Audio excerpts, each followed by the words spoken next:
Greetings, CinemaBlend fans. I'm events editor Eric Eisenberg. And I am staff writer Conner Schwerdtfeger. And with the Avengers Infinity War now just a few weeks away from release, we are recapping all of the Marvel movies to date and seeing how they're going to influence the major Marvel blockbuster. Let's jump in.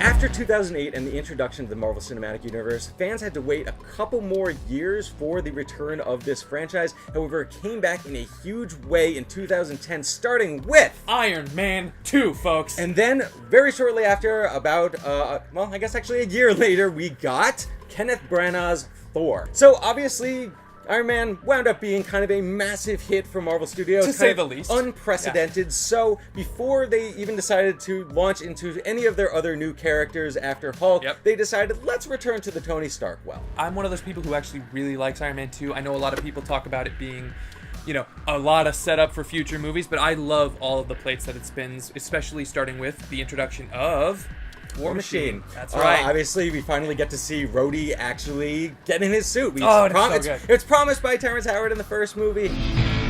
Next time, baby. However, this is the one where he actually, gets the full paint job. But to speak to your kind of spinning plates idea, one thing that I have found about Iron Man 2 is the fact that just kind of within the larger context of the Marvel Universe, all those kind of spinning plates fit a little bit more in just because you have a better idea of what Marvel is doing. Yeah, I think this movie ages really well post Phase 1. We also have to talk about the introduction of Black Widow, however, because this is a character who, again, it was kind of criticized for being a little bit kind of jammed in, but Black Widow has become one of the most influential and important characters in the Marvel Cinematic Universe. And she's just such a badass.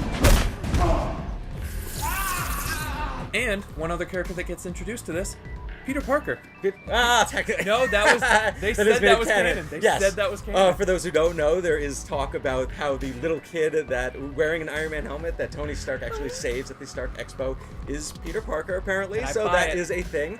But also, we have to talk about the fact that this is technically the first Marvel movie that introduced vibranium. It's the element that Tony Stark is able to synthesize in his lab by the end of Iron Man 2, cure his palladium problems, and shoot him back into the world of being Iron Man. And obviously, vibranium being the material that makes up Captain America's shield, being the heart of what creates Wakanda and Black Panther. With Wakanda secretly hidden in the background of a shot. Also mentioned, this should also be mentioned, the Easter egg that appears during the conversation between Nick Fury and Tony Stark. You can totally see a little pinpointed map pointing out Wakanda. So yes, it all is part of a bigger puzzle. Out of 10, what would you say Iron Man 2's influence on Infinity War?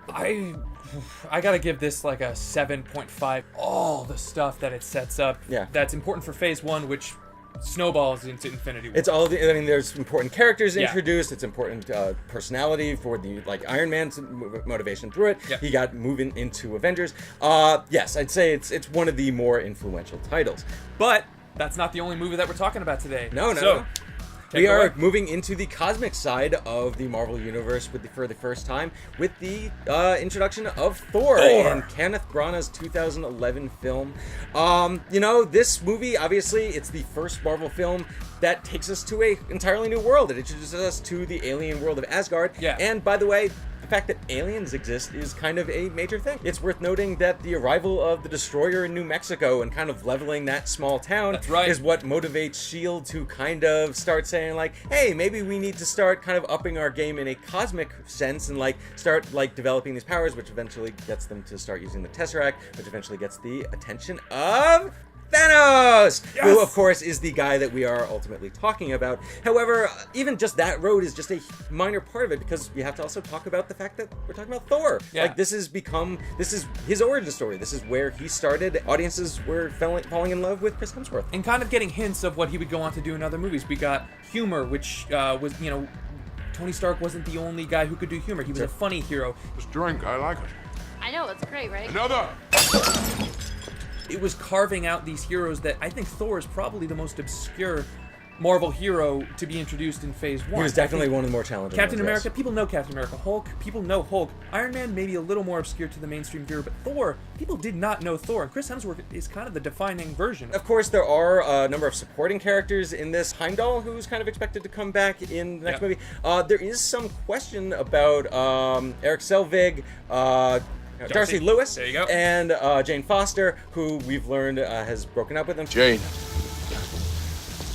So we don't necessarily know if those supporting characters Yeah. will be playing a role in Infinity War. I certainly hope they do. Also worth noting about the Shield corner, Hawkeye gets introduced in this Yeah, the movie. first appearance of Hawkeye, who is apparently rooting for Thor as he kind of makes his way towards Yeah. Mjolnir. We can't ignore the main villain that this movie introduced, which is now regarded Yeah. as one of the best villains in the Marvel Cinematic Universe. Basically the defining Marvel villain up until recently with the introduction of people like maybe Vulture and Killmonger, but Yes. Loki is kind of the go-to Marvel Tom villain at Hiddleston's this Loki, the Yeah. God of Mischief. So, wrapping things up, what would you say you would give Thor in terms of its importance to the Infinity War story? I'd probably put this around a 6 to 6.5, kind of around the same level where we put Iron Man. And we will be back next week to not only talk about the second Marvel film of 2011, Captain America, the First Avenger, but also the massive, amazing, huge blockbuster known as Joss Whedon's The Avengers. Stay tuned. See you guys.